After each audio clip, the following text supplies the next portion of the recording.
Hello everybody and welcome to a new kind of video on the channel. I've sort of been trying to think of different ideas of other stuff I could do when I'm not doing my monthly Oscar prediction updates, which I have not done. I should probably address that. Since publishing my initial Oscar predictions in March or April, it's been a little while, and I know I probably should have gotten to posting updated ones. There's a couple of reasons why I didn't. One is for a while I was genuinely unsure what to update. There seems to be so many question marks in this year's awards race. Like we don't know whether or not Horizon is going to be submitted as one movie or multiple movies. We don't know if Mickey 17. They say that it's done, but it's coming out in January. So is that next year or is that's a whole thing? And then I think there was just a lot about this year's awards race that I just wasn't sure about. And the Cannes Film Festival is currently happening, so I'm probably going to do my next Oscar prediction video in the aftermath of Cannes when I have a little bit more information to work around. Although a lot of it is honestly Joker 2 and the toxicity surrounding that movie and it's a whole thing. Also, some of you may remember the reason why I couldn't quite finish my awards predictions last year was because I fell into a bit of a depression, and I was hoping that spending a little bit of time away would help fix that depression. But in an especially cruel twist of fate, in the past 2 months, I have lost both of my dogs. I apologize. I just want to give you a few seconds to recover from that sentence. One passed away, and the other had to be given up. So yeah, I'm definitely not in a great headspace emotionally. But I want to find a way to keep producing YouTube content. And one idea that came to mind is something something I've been planning for a while, and that is a new sort of way to preview some of this year's biggest awards contenders. Every year there's a lot of adapted screenplay contenders, a lot of top Best Picture movies that are based on books or pre-existing material, and one way to get me hyped up for these movies before the fall film festivals, before we can actually see them, is to read the source material. And I really do apologize for the rambling. It's been a long time since I recorded something like this, and obviously not in a great headspace. But one thing that I've noticed over the period of my life that I've been doing awards predictions is there's a lot of movies based on books, obviously, and not every awards pundit reads the books, and sometimes we're going off of odd information. A good example is a few years ago with The Sun.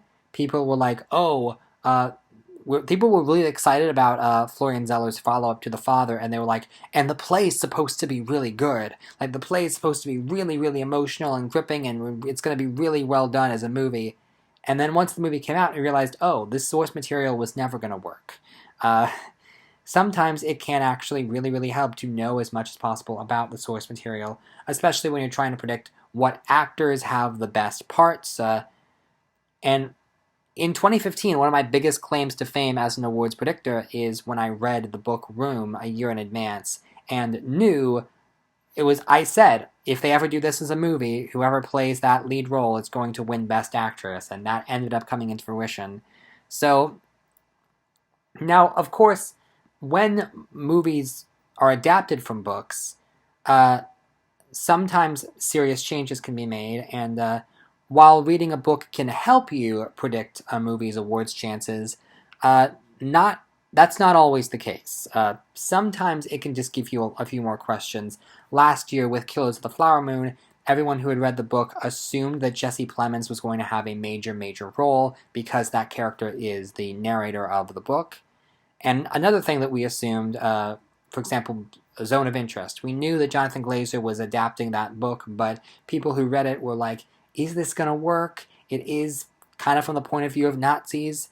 And Glazer found a way to make the movie work by utilizing cinematic language in a way you can't really do in a book.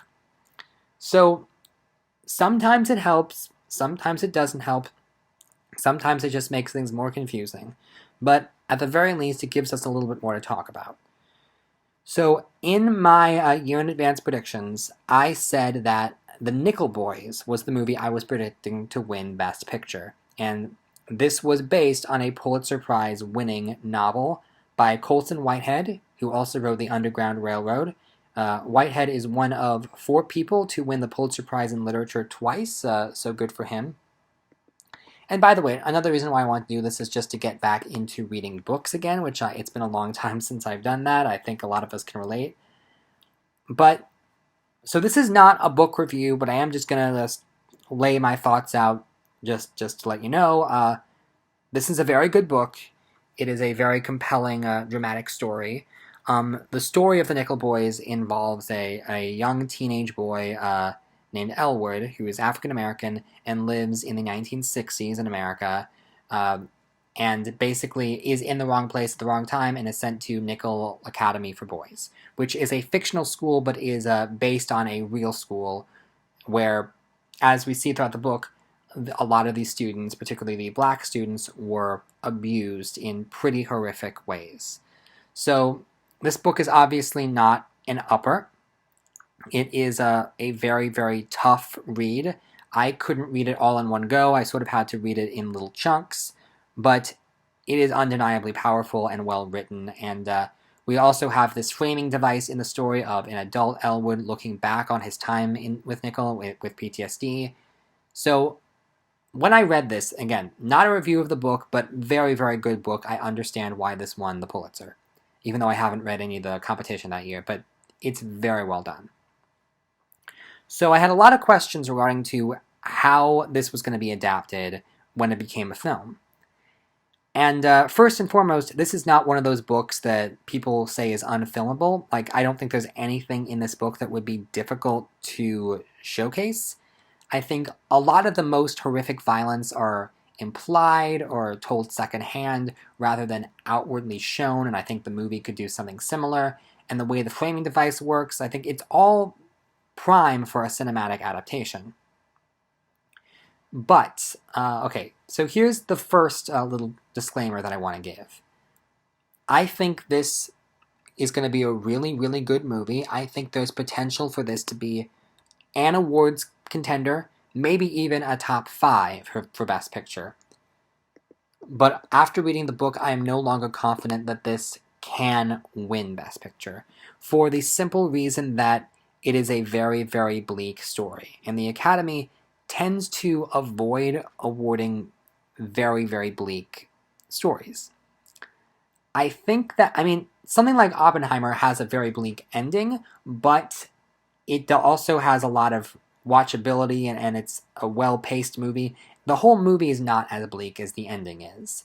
And Parasite, kind of similarly, not a happy ending, but the rest of the movie is what's the word? The movie goes at a really good pace, and it's entertaining to watch.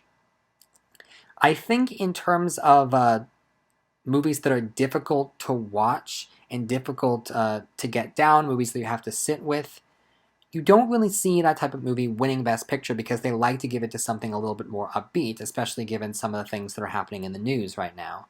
I think the closest comparison would probably be 12 Years a Slave, which showcases, I don't know if it's that bad, but again, heavy subject matter, not going to be an easy movie to watch.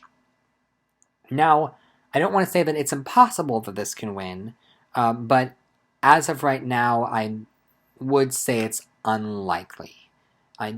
I'm definitely still looking forward to it, definitely think it can get a bunch of nominations, but I would caution anyone against saying that this is going to win Best Picture because of the heavy subject matter.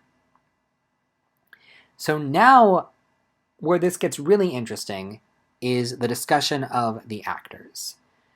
So in my initial prediction video, I had Ingenue Ellis number 1 in Best Supporting Actress. And when I was reading the book, I was like, okay, I looked at IMDb, Aunjanue Ellis is credited as playing Hattie. In the book, there is no character named Hattie. Which, and the funny thing is, Elwood's grandmother in the book is named Harriet. So my initial assumption was, oh, they just changed Harriet to Hattie, she's playing the grandmother. But even if that was the case, the grandmother is not a huge role. Elwood talks about her quite a lot, but we don't get see much screen time, or I guess page time would be the term with her. And so I'm reading this like, okay, I don't know if there's enough material there for her to get nominated, much less win. But then I found out that apparently, due to reports, Aunjanue Ellis is not playing the grandmother. She is playing an entirely new character who is not in the book. So the framing device storyline is going to change to center around this detective character who is going to uncover the horrible things that happened at Nickel. Now, my initial reaction upon hearing this is not positive in terms of the movie. I think this can work, but it feels weird to center the narrative so much around this savior. Obviously, it's not a white savior narrative, but it is still a savior narrative. It's more focused on the hero who got the boys out of the situation, as opposed to the victims and the people who actually suffered this abuse. Kind of like with Killers of the Flower Moon, it's not so much a mystery of who done it. I think in the story, like, it's very obvious what these people are doing to these students, and it's very obvious that no one really cares. So I don't know if centering the story around this journalist character is going to help the movie or hurt it. And I will say Alice Taylor is obviously a very, very talented actress. And we don't actually know if this is going to be the lead role, if this is going to be a key supporting role. I don't know if that's officially been, but I don't know what to think. But it's funny, I read the book being like, okay, what is Aunjanue Ellis Taylor going to get to do?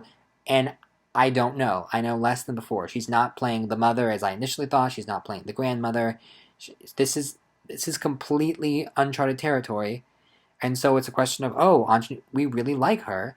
It does make sense that she would give a type of performance that would be worthy of an Oscar, but if she's playing the journalist, then does she get emotional scenes, or are her scenes a lot more straightforward? I don't know.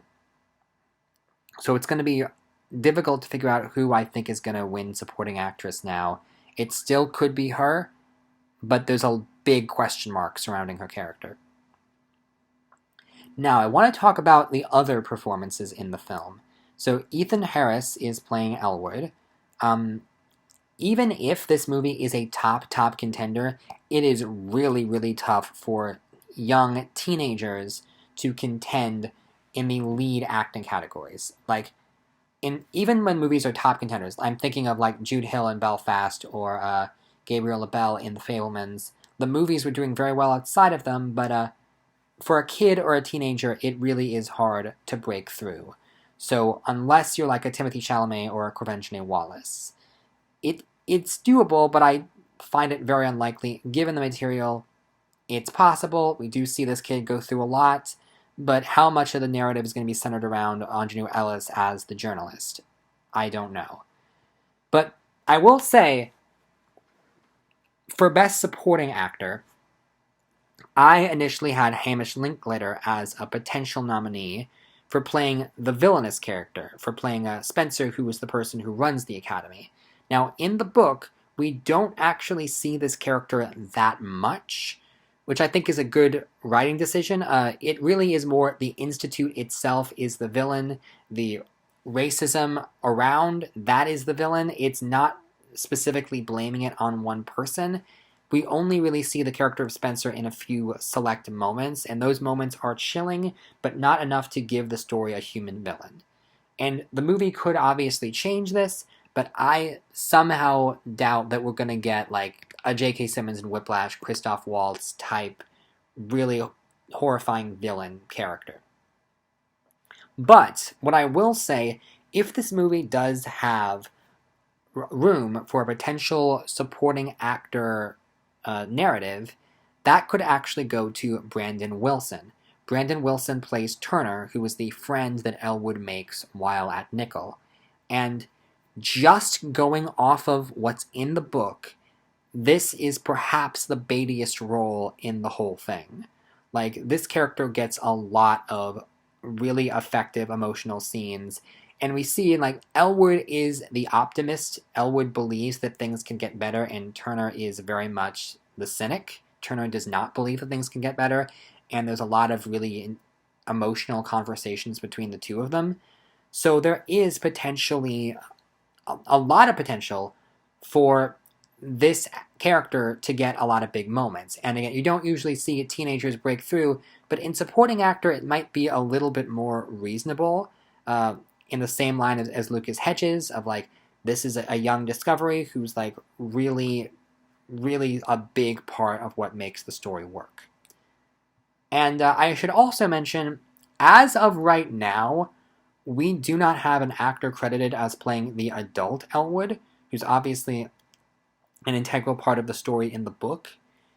Daveed Diggs was just added to IMDb as of like a week ago, and he's not listed as playing a character, but I would assume he's playing the adult Elwood. And if that's the case, I do question it a little bit, because this would obviously be a very, very dramatic role for an actor who's not known for giving super dramatic performances. So I'm not entirely sure how that would go, but like, Daveed Diggs is probably playing the adult Elwood, and yeah,